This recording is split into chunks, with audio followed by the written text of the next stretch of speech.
Hello and welcome to this another episode of The Wave. I'm your host, Don Tecson, coming to you from my home here in Port Alberni. Yes, I am alone. Nobody's here with me. And even if there was, I wouldn't tell them.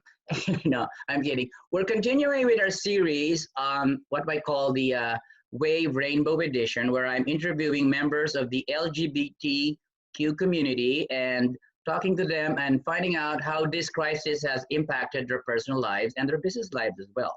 So I invited my good friend, John De Freitas. Did I say that right? De Freitas, very close. De You did a good Freitas, job. all right. John De Freitas. We'll be talking to him and how life is going on there out in Parksville. Am I right? You are out there in Parksville. That's right. I'm right here with my husband, Scott, of course, as you know, right here in the heart of Parksville. What part of Parksville? Is it the ocean side or something? We're quite The ocean side central. part of Parksville? We're in a lovely family neighborhood that's very close to sort of the downtown core, which is right on the ocean in a sense. It's a very small town, so it doesn't take long to get, anywhere.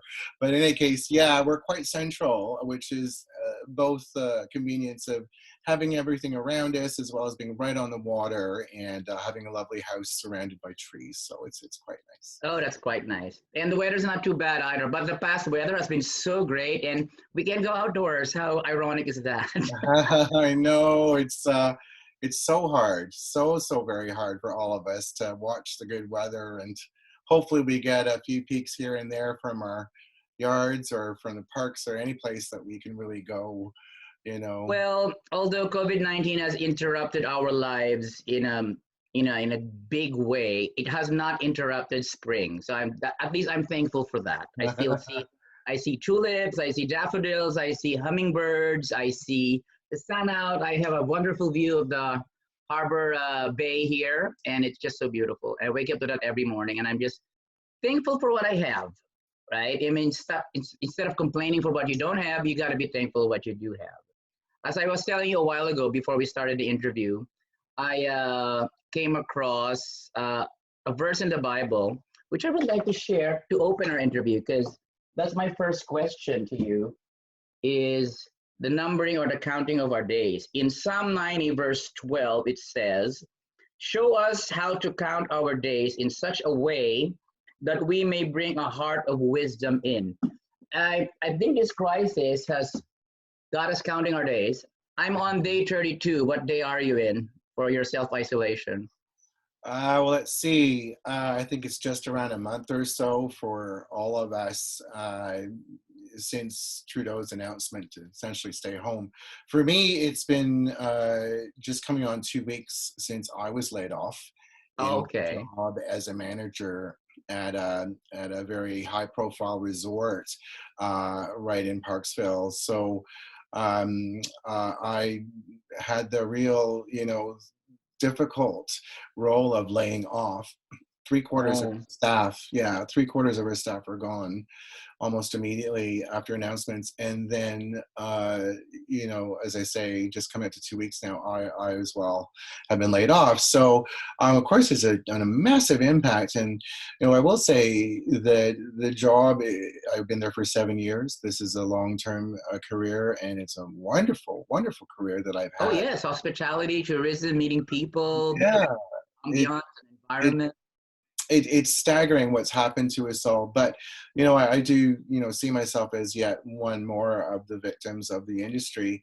And then beyond that, I'm lucky to have various projects on my own that I've been doing, a part-time business over the last 2.5 years, as well as my involvement with Daring to Share. So if anything, the crisis has really moved me into a high energy and a highly focused direction for managing those projects. Oh, that's great. So you're more or less less than 30 though, right? Yeah, just under 30. So yeah, right here with us, definitely. And yeah, what do you Well, say, really? It's a train wreck, and you're on the train and you see it keep going. And just when you think you've ended, you're going through yet another horrible collision. so when you said you had to lay out three-quarters of the staff at the time, Yeah. more or less how many people were those? 20, 30?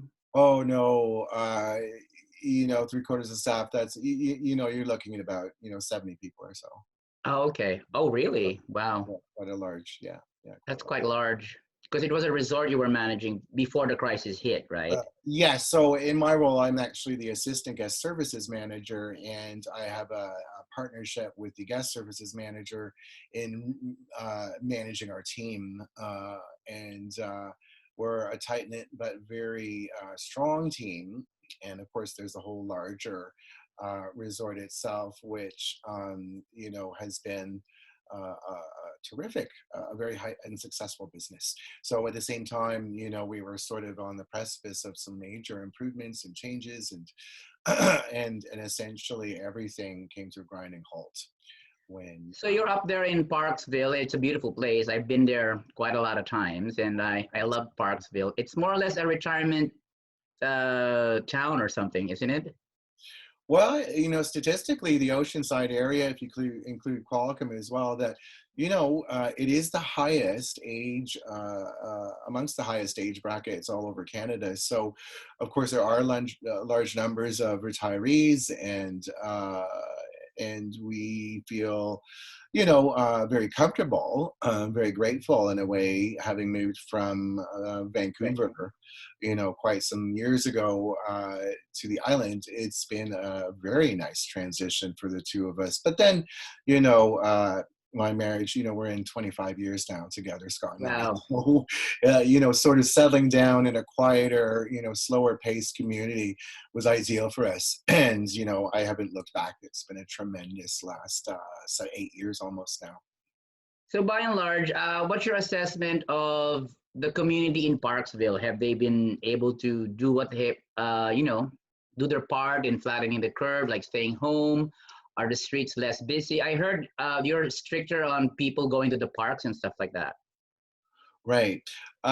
So like every other, city or town, I mean, all of us are having to abide by any provincial, legislation around safe distancing. And Hmm. we noticed over time there was fewer and fewer people actually going out. In the beginning, it seemed, because we are a smaller town and it's a quieter time of year, and with fewer travelers and tourists, we had a lot more open spaces. So in the beginning, it was quite nice to be able to actually be alone, in many cases, out in our parks. Once provincial parks are essentially closed, the message is sort of clear, like, just, avoid even being out. And, there's a bit of controversy all over the country, I think, in terms of what's safe and what isn't. Can I still go for a walk or a jog or exercise? And, Hmm. all of that. And I think each of us has important choices to make with that. But on the whole, we're a very, sort of safe, quiet community. And we tend to do, what seems right, and what's in accordance with, the country and with the province. So no, not too many rowdies here, darling. Oh, too bad. Anyway, rather be there already. You told me, like Scott, you're also involved with a book. You're part of the Dare to Share group. Could you tell us a little bit about that? Oh, Because I sure. read your chapter. You did. I Oh, was wow. deeply moved. I had more highlights on your chapter than I did with Scott's chapter, but I was also moved to tears with Scott's chapter and his Oh, story. But when so, I was reading your story, it was like more, I don't know. I don't want to compare, but I did more highlights of stuff which I should have brought here that we could have shared. But we'll do that some other time, I'm sure. of So course. tell us a little bit about your involvement with Dare to Share. Sure.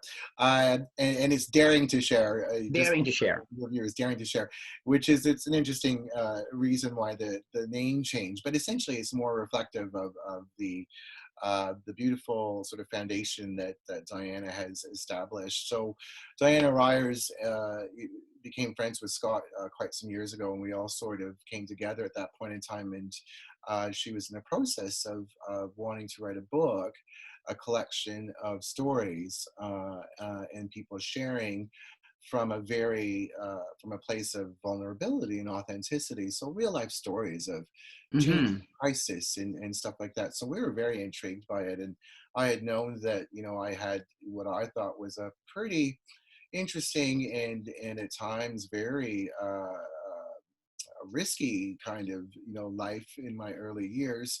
Risky in the sense that there was peril, there was trouble, there was Mhm.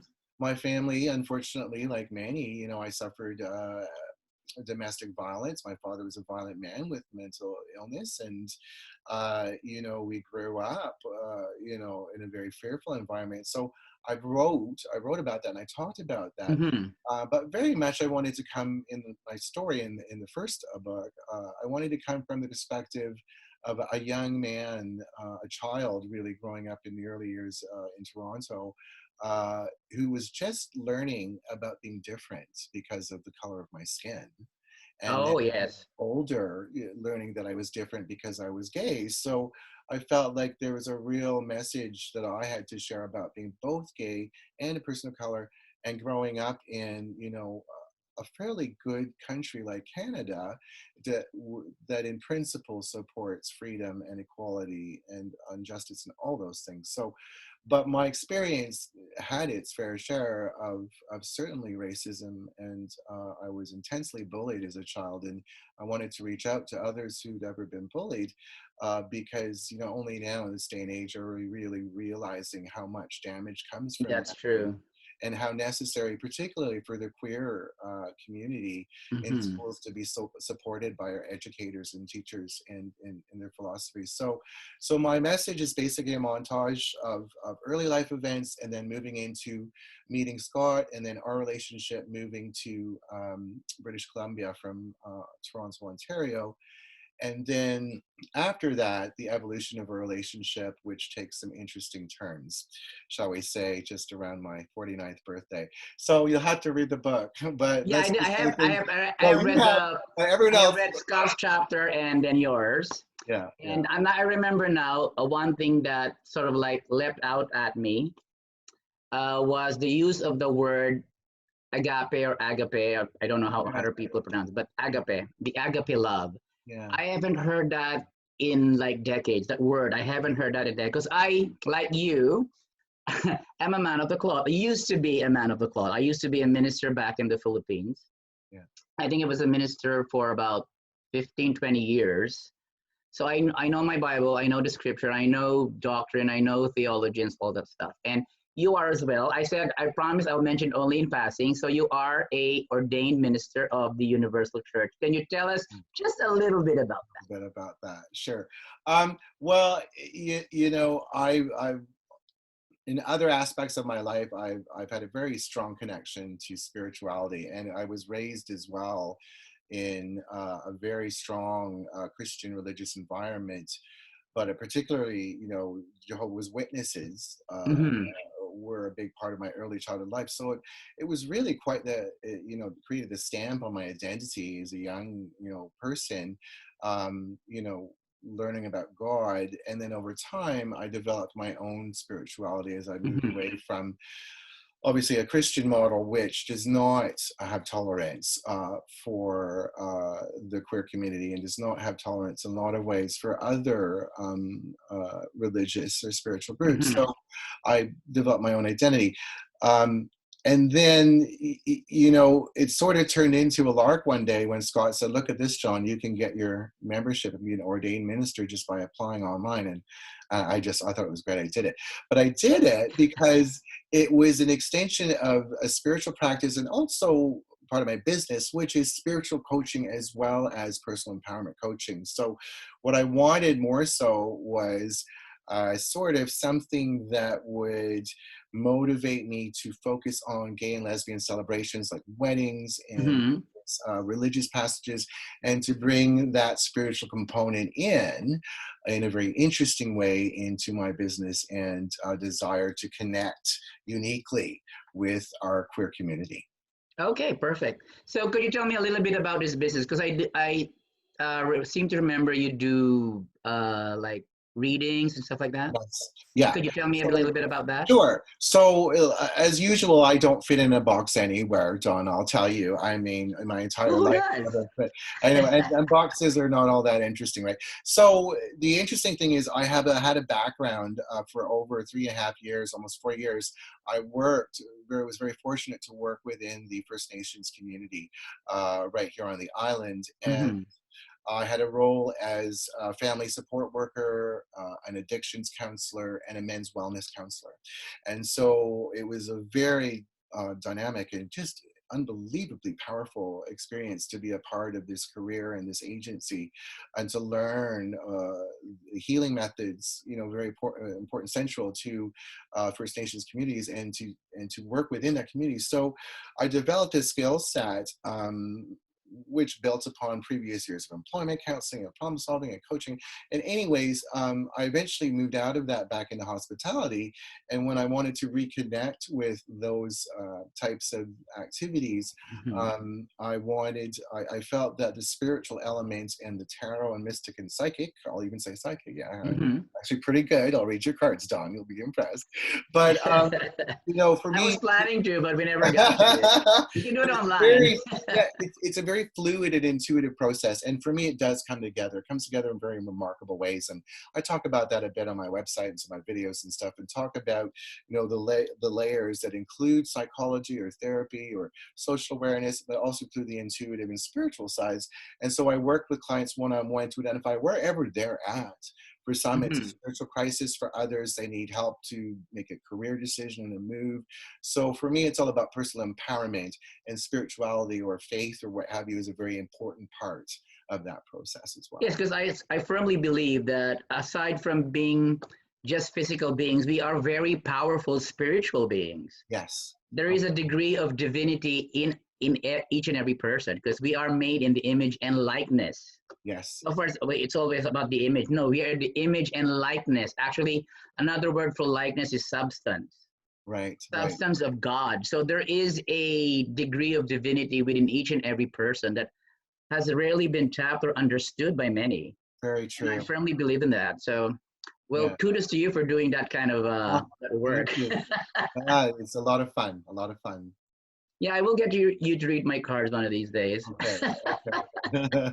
I've been doing it for 35 years, so I've learned a few things. So what do you call that aspect? Like, is there a title to it, or is a job description to it? Like, are you a reader, a spiritual advisor, or what? I just include that as part of what I do. As I say, the core of what, my real mission, I think, and my values in terms of this kind of work is for personal empowerment, which reaches across every level of your life, everything from basic, planning, so there's elements of, sort of wellness coaching. There's elements of sort of life coaching. I've done all this with working with many clients, broad backgrounds, immigrants, people with mental health disabilities. So I spend a lot of years coaching others in very practical ways.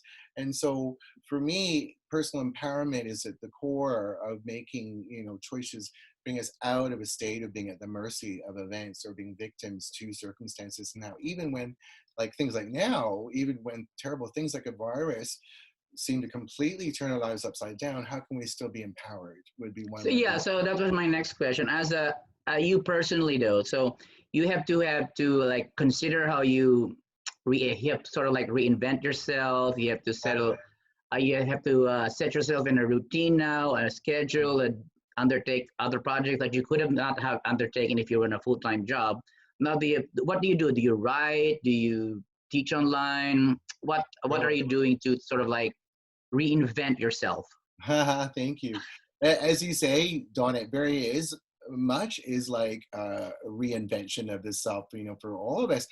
For me, I was lucky because I'd already had, some experience and been doing things both in my business and during the share, which was gaining quite a momentum for us already. So for me, it was very much about shifting gears and then having all this extra time, all this extra energy to put into projects. There's a book as well. I have Diana as a publisher for a book that I'll be writing on top of these other things. And it's very much from the spiritual perspective and the mundane. So, it's very much about my journey, but in essence, how we all manage to have to walk between two worlds. We live in a world of, the everyday and the mundane, and our stresses about money and stresses, for our families. And then there's this other domain that we also live in spirit. And so how do we move back and forth, and how do we keep our balance? Oh, I love that concept. We're going to have a long talk about that. Yes, it's a big discussion. It's true. It is. It's true. We are walking in a parallel kind of domain, or what was calling that? There was another word we were using it, but it was domain or something like that. Like we are in different dimensions. Yes, very That's much. a word I've heard used in those kind of teachings. Like we are in the physical dimension at the same time with the spiritual dimension, and that goes on like at the same time. We're just not aware of it. We're just more aware of the physical dimension and totally unaware of the spiritual dimension, which is more powerful actually. Well, hugely powerful, and it all depends on your faith. But what one thing you said earlier, Don, really resonated for me, and that is, the notion of God being intrinsic and all of us being the substance of God. So for me, I very much, Eastern traditions and philosophies very much speak to this essence of God being within us. Well, what does that mean? And for me, if you take it to a larger level, all of this is God. Oh yes. There's no black or white, there's no up or down, there's no good, no bad. No. God being everything somehow includes, but still with the presence of divine love. And this is where I often say to people, you have to decide, like Einstein said, either the world is a very scary place to live in, or it's a friendly universe and it wants Oh me yes. to you. So how you live your life, really reflects where you are with God. And if God's inside of you, well, Oh yeah. looking out of your eyes with those unique lenses, then each of us is far more powerful than we would ever realize on a day-to-day moment. But for now, as far as our show is concerned, people are more focused on the physical. So let me Sure. get back to our side, the physical side of things. So Yes. what is a typical day in the life of John and Scott in the physical realm? Like who does the Sure. laundry? Who does the cooking? Who does the Well, Scott will cleaning? say he does everything, and I will say he keeps very busy. He's far more Okay. industrious in a lot of ways, and a much better cook than I am. So he definitely gets all the credit, all for that, for all his hard efforts. The nice thing about us, and I've heard of families struggling either being completely alone or being almost surrounded with so many family that it's overwhelming. So for me, I feel very lucky because Scott and I we don't have children, so it's been just us and our dog for 25 Well, years. that's your child, Bijou. Is She's that our right? child. Well, she's 13, so 13 years. But together we've been together for 25 years. So it's like just a smooth oiled machinery. Is we come and we go, we come together, we connect and give each other hugs and support. More so now. In fact, but then also he's very busy in his projects, and I'm very busy in Mhm. my projects. So there's a lot of interdependence, and then also the independence to go and sort of take care of our own needs and energize ourselves in things that are It's important. so wonderful to hear. You've been together for 25 years. So have you celebrated your silver wedding anniversary or I, something? I don't know what's 25. It's just 25 Silver. here. 25 is silver. Yeah, there you go. Well, I don't know if that only applies to wedding anniversaries, because technically, anniversary wise, I think it's 14 years or something, or coming up to. Oh, okay. So, but Yes, anyways, wedding we anniversary. celebrate twice a year, anyways. Why not? Well, I was in a marriage. I got to celebrate my silver. And Very then 3 years good. after, I'm free. Okay. Yes, yes. Oh wow, And I wow. live in the wonderful Alberni Valley experience, hence the wave. There you go. There you go. And it's so Okay, great we're that you almost out of time. I would like to thank you. We're sure gonna, as we discussed, we're gonna be coming up with another series with you and another person of the cloth, another minister, to discuss perfect. other spiritual aspects and scripture and how they pertain to the LGBTQ community. Um, so in closing, I would like to ask you to just say some words of encouragement to our viewers. Like, Oh. don't lose hope, be kind, whatever you want to say. I know there's so much to be said. In my work, one of the most important things is just to really honor yourself and your emotional experience right now. We're all being pushed to limits, and it's re-traumatizing for those who've survived trauma, and it's huge pressures and stress. So keep listening, as scary as it can be at times to be vulnerable, and keep sharing your stories, because I'm Listening Daring to Share is doing so much right now. Go onto their platform if you're just feeling like you need inspiration from everyday people like yourself. If you want to share your story, we all, really believe in the humanitarian effort right now, which is to take care of each other. So God bless everyone. And I thank you, Don, for all the roles that you play in our fabulous community. Girlfriend, it's nice to have Oh, it's thank nice you. to have someone like you at the wave. So I'm so grateful to be sharing this time with you and everyone today. Well, thank you so much for taking the time to share with us. And I was going to say something, I lost my train of thought. Anyway, thank you again, John. I'm sure we'll pick this up in another discussion in the future very soon. And again, I would like to thank you for taking the time. Stay safe, stay healthy, and don't lose hope. Thank Okay. you. God Thank bless you, you. everyone. Bye. Bye.